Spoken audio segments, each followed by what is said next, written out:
Hey guys, it's Tiny Tom Logan back with another video for you, and today we're going to be taking a look at the GTX 770, which, let's face it, you were all already made your mind up. You were just getting a rebadged GTX 680, so this is it, right?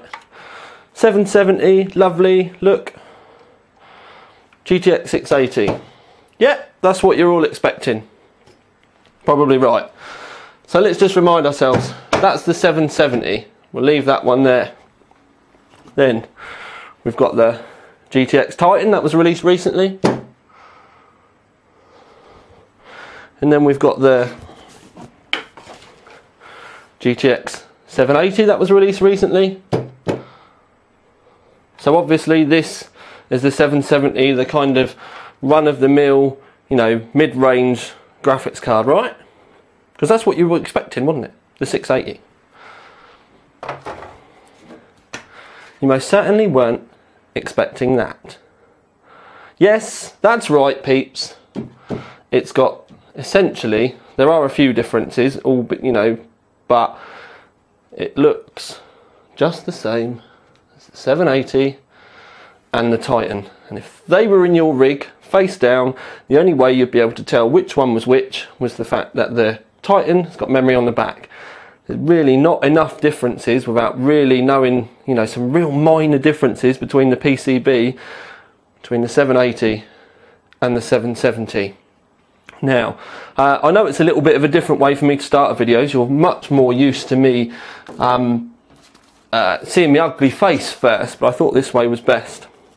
Now, I've got some notes, and I've had to take notes recently. I'm not sure whether I'm getting old or whether there's just too much going on at once. But down this side we can see 12 SMX cores on the 780, 2,304 CUDA cores, 3GB of memory, base clock of 863, a boost clock of 900, and the memory at 6,000 or 6 gigabits a second. Moving over to the 770, 8 SMX cores, 1,536 CUDA cores, 2GB of memory, which is what this one's got, but they will be doing a 4GB version as well. 2GB for a 1080 screen, 4GB they say is advisable for anything above a 1080 screen. Base of 1046, boost of 1085, and the memory's at 7,000. Compare that to a 680, 1,536, same. Memory 2GB, 4GB, same. The base clock is up a little bit, 40 megahertz, not a lot. The boost clock is up a little bit, 32 megahertz. Oh, I can't even work that out. 37 megahertz. I can't even. Yeah, I'm not there. 27 megahertz. There we go. Memory. There's a good gigabyte in it though. So the specs themselves, it is very 680. But obviously not quite the rebadged, exactly the same thing that we were all expecting. I certainly was not prepared when that come out of the box when it arrived. I was absolutely gobsmacked that this was what we got.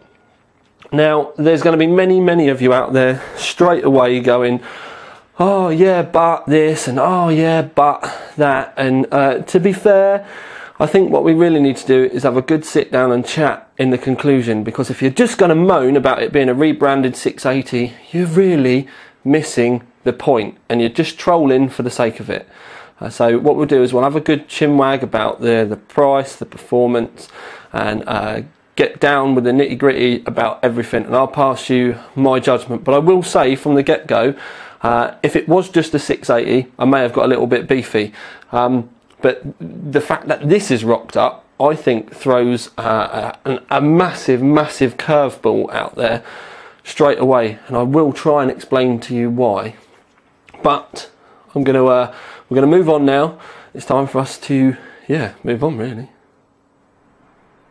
Okay then, peeps. So just to show you quickly specs. I know I've already kind of skimmed over this with you, but you can see at the top 770. And then if we come down, we can see 2GB of GDDR5. We can see that we've got 224.4 gigabits a second of memory bandwidth with a 256-bit bus. The reason why it's saying that DirectX support is unknown, is because, well, we need to update GPU-Z essentially, but you can see there with 1536, it says shaders, but we know that's just another word for CUDA cores, don't we peeps? Down here we can see memory, 1753. Times that by 4 and that's where you get your 6000 from. We've also got default clock and GPU clock. So our default and the current clock are the same with our boost, but if we were to overclock, they would change. And the reason why I say if we were to overclock is I'll tell you what settings I got. Now obviously don't just copy mine, you need to kind of work, because yours may be better than mine. Oh, really should move away from this tripod, some days. Yours may be better than mine, maybe a lot better than mine as well. But essentially what I did is I yomped the old power setting up. Now this says 95 degrees, so it'll push that overclock to 95 degrees. You can unlink it and, you know, push that back and keep it at 80 if that's what you're happy with, and it just means that the fan will spin up a little bit more. The clock I got stable was, I got an extra 150 on the GPU clock offset, but a monstrous, and this is stable, 550 on the memory clock offset. Now we need to apply it, and then after we apply it, we'll see what difference it makes to the GPU-Z. So you can see that the default clock's gone from 1046, it's now, the GPU clock is now 1196, so that's nearly 1.2, or, you know, 1200 megahertz, whatever you want to put it. You can also see that the memory has gone up above 2000, so that now means we're at 8000 megahertz essentially, which is 8 gigabits a second, which is just fucking ridiculous. We can also see the bandwidth is 2569.6 gigabits a second now, and it does mean that our boost has gone from 1085 up to 1235. Do you know what I mean? It's a little corker when it comes to overclocking. It's brilliant. And the thing is when you do take this overclock in mind, it does scream in front of pretty much every one of the 7970s I've ever tested, which is something you kind of do need to keep in mind. I know a lot of you fit and forget, and then it does kind of, it's on par with most of the bigger 7970s that are out there, the gigabits a second, gigahertz models and all that kind of stuff. But what we'll do is we'll leave this running here. In fact, what I'll do is I'll push this over. I'll also open... Why did I open IDA? Where's it gone? There we go. Hardware monitor. Wait for that to pay right. So we'll slide down and we'll put that over here because we can see the temps over here. And then what we'll do is I'm just going to do just a quick blast on 3D Mark for you, and we'll do the stressing one. We'll go straight for extreme and we'll go straight for fire strike.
Right then peeps, so in our overclock state we got 3913. Just to put this into kind of context for you, an 1100 megahertz Club 3D 7970, which is probably the fastest 7970 out of the box that we've ever tested, scored 3700. If we were to rerun this test again, bearing in mind I said 3700, we'll go to tests. In fact, what we do need to do first is go to EVGA precision and go default. So that's all back to normal. We can see all our scores here have gone back to normal. What I'll do quickly is I'm just going to run Firestrike for you again, and we'll come back with a stock result. There we go peeps, just to keep the trolls happy, there's your stock result, 3459. So that is below the Club 3D. Fair enough, that is cool. But that is pretty much on par with what you would expect from a 7970 gigahertz edition as well. The gigahertz edition is a little bit below that with the tests that we've done. So I just wanted to show you the stock and the overclocked kind of states that you have got that option. Also, if we have a look down here, we can see that because this is run through stock and overclock, that test only got the graphics card up to about 72 degrees, so it doesn't really get a chance to really stretch its legs. If we were to run Unigine for ages, it would go up to that 80 degree point that we set in precision. So there we go, it's now time. I know the benchmarks are short, but I'll explain why later. It's now time for us to move on to a little bit of gameplay. Okie dokie then, so a quick Tomb Raider benchmark, still at stock. I'll show you the settings. In fact, what we need to do is we'll go back to 1920 by 1080. It's auto set it because of the screen size, but if we scroll down you can see all the settings. We go into advanced, so we've got, it's basically maxed out. So if we go back, you can then go down, and it's now not letting me start the benchmark.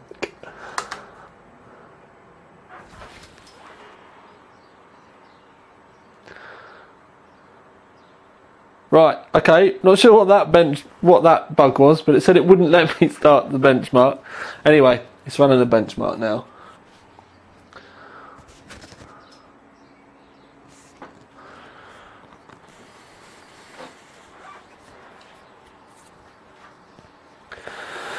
This is just a nice quick way of us running it through, and you can see the it shows you the frames per second that comes up in a minute as well. Tomb Raider is actually surprisingly stressful, which is why I've turned it back down to 1920 by 1080. At 2560 some of the frames go down pretty low.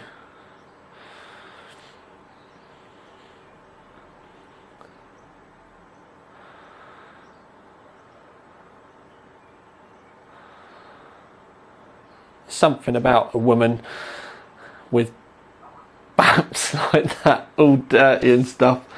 I don't know. I quite like it. Right, so we can see minimum frame per second 46.6, max 80, average 61.5. But what we'll do is just to show you,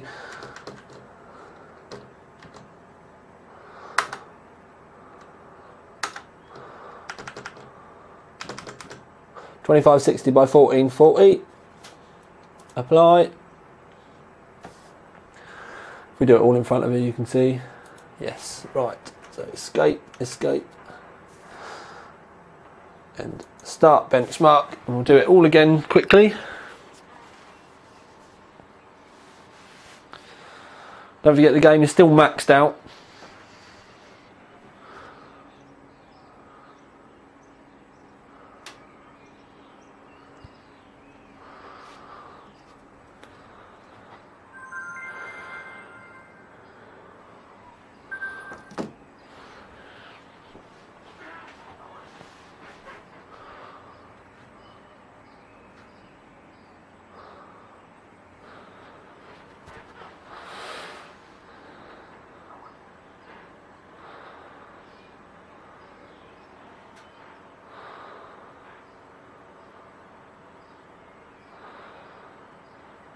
I actually quite like watching this one as well. I find myself looking at the clouds in the distance more than anything else.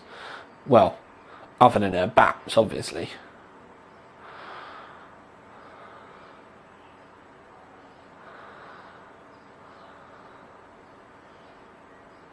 Right, so we can see now that the frames per second has dropped down to 32 minimum, max 54, average 41.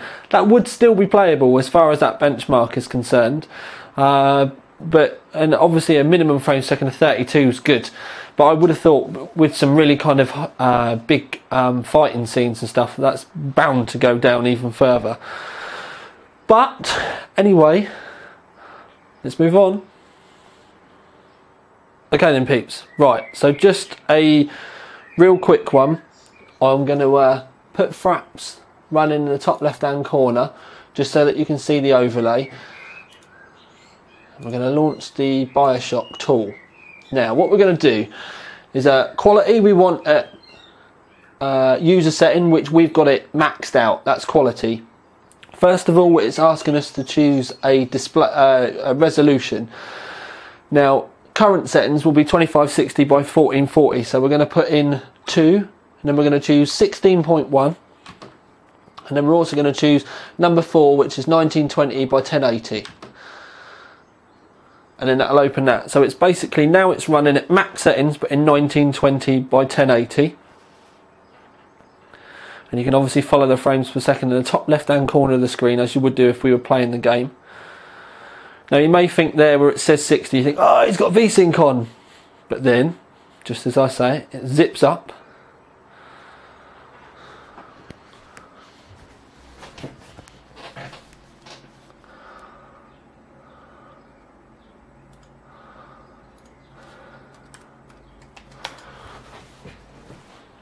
This again is quite a nice one to watch really.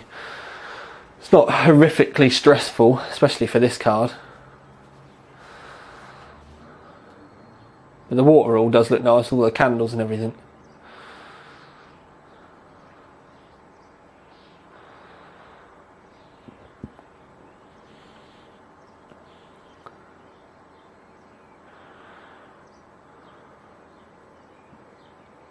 It's surprising with all the shadows and the sun and all the lighting sources and everything that it's not more stressful really, considering this is maxed out at 1920 by 1080.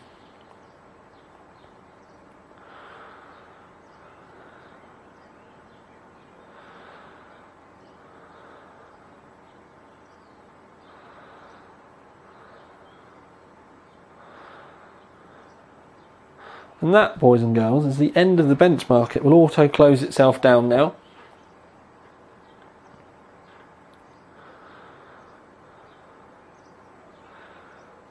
Sadly, it doesn't give you a more visual finish. But what we'll do is we'll launch it again. Top left hand corner, what we're going to do is 1 for user settings, 1 for user settings for the resolution, which is obviously 2560 by 1440. You can see the Fraps thing has got a lot smaller, showing you that the resolution is up higher.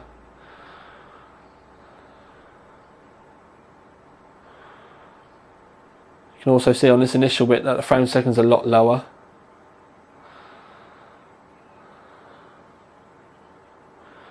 Does look really good at this res though.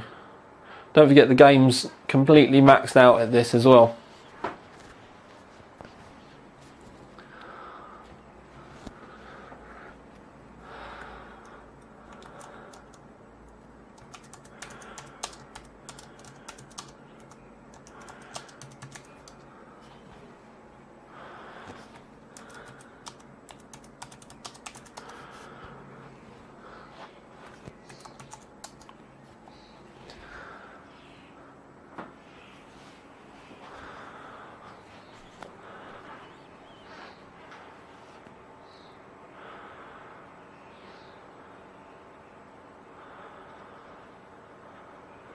The good thing about this, to kind of keep in mind, is that the 770, 680, whatever you want to call it, 770, minimum frames per second is really above 40 frames a second with the game maxed out in 2560 by 1440.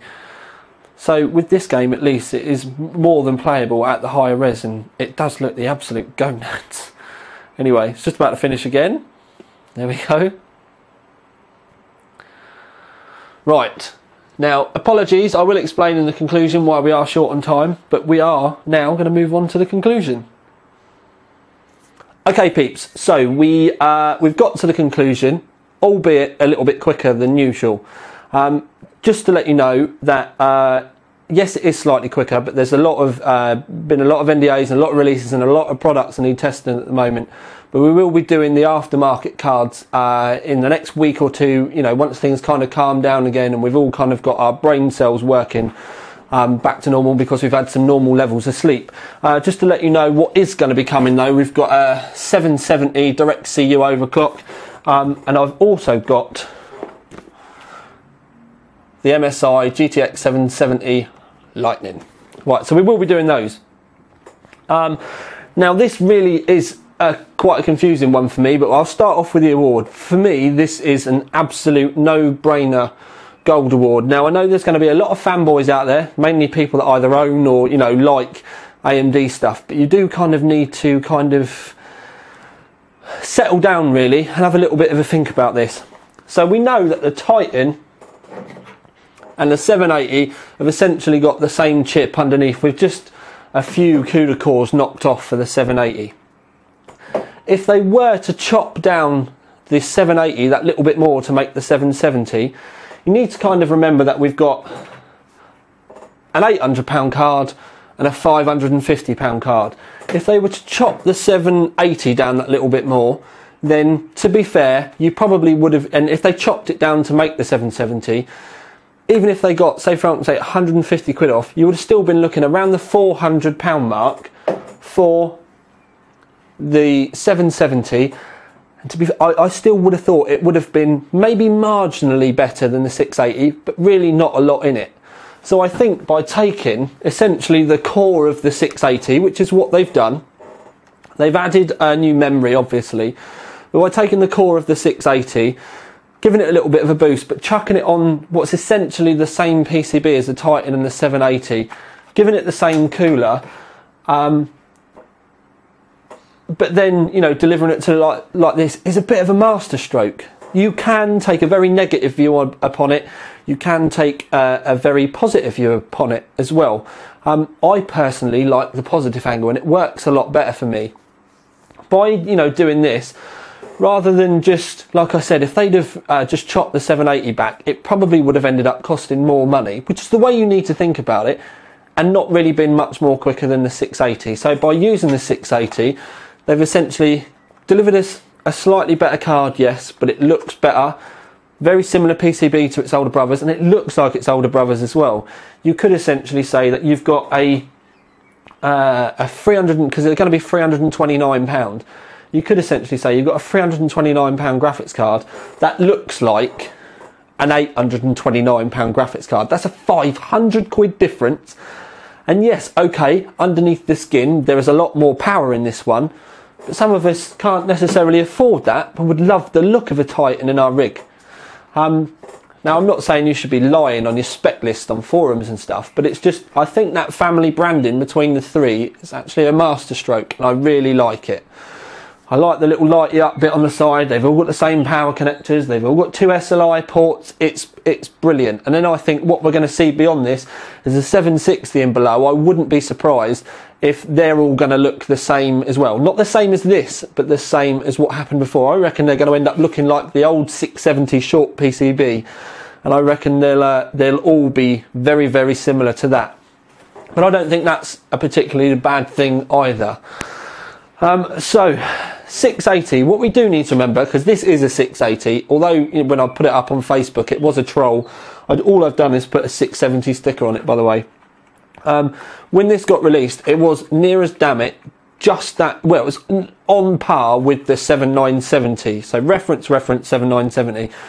Obviously we've had overclock versions of this come out, we've had overclock versions, gigahertz versions of the 7970 come out, but they always kind of stayed around the same kind of point. One would be in front for a little bit, there'd be a driver update, one would be in front for a little bit, and then Nvidia game would come out and that would be better, and AMD game would come out and then the 7970 would go in front. It was always the way it was.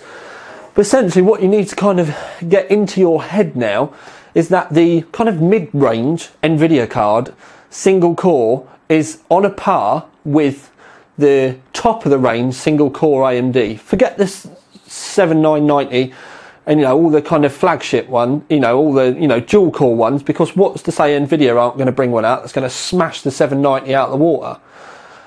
Yeah.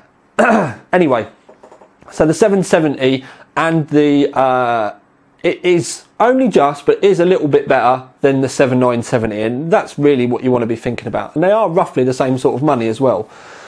Before the fanboys start going off and before the telephone starts to ring with AMD reminding me, you do have to kind of remember that AMD do give you a lot of games. But something I will say is something that I think that they could have done slightly better as far as giving those games away are. Because not everyone wants them. So you end up buying your graphics card and you end up getting a thing with your serial on it, and then you have to, you know, do whatever you want with it. Surely it would be better for AMD to say, there's a, say for argument's sake, they're worth 150 quid, say. No, £100. We'll go with 100 quid, 25 quid each. They're worth £100. If you don't want those games, we'll give you £50 off the price of your graphics card, or something like that. I would have thought more people would have clicked off of those games than, you know, go and buy them because that they actually come with it. Sure, it's a good idea. I'm not saying that they should stop it. I'm just saying, especially now, do you know what I mean? You've got this out. If they could open up that price difference that little bit more, rather than just going, but we give you all those games away, they might make, you know, get a few more sales. I obviously don't know the numbers about how much it costs them to give each game away and all that kind of stuff. I'm just kind of chucking ideas out there. So if you love the games, then obviously you're getting an absolute bargain. But if you don't, and I do see it a lot on the forums and stuff, and people going, well, I bought 2 of the graphics cards, I didn't need 2 lots of codes. And then it's just a pain in the arse to try and sell them as well, because obviously everyone ends up getting, you know, the freebies. That maybe it would be better if they did offer it without them, because like I said, if people want to try and save that money, but you want them using your graphics card, maybe that's a, you know, a better option. Anyway, we are kind of going all off talking about different versions of business practices and marketing and all that kind of shit.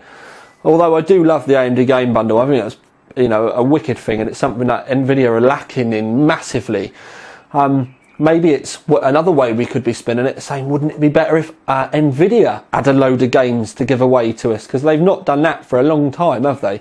They've certainly seemed to have lost their focus on the gaming market, with obviously the Battlefield franchise has now gone AMD. What else has gone AMD recently?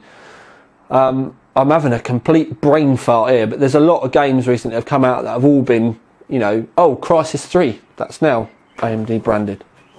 And that was always Nvidia before. Nvidia! I used to love that beginning. Anyway, so the long and short of it is, if you want to make the fact that, you know, we have got a slightly rebranded 680 in there, if you want to see it as a bad thing, fair enough, you can see it as a bad thing. That's your own kind of, you know, way of looking at it. I actually kind of like it.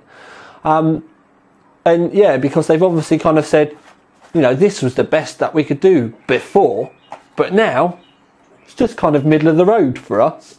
It's kind of a nice statement that they've just gone, yeah, we'll put that back there, but we've also got these out here, and yes, they cost us a fortune to, you know, make and stuff, but those options are still there for you.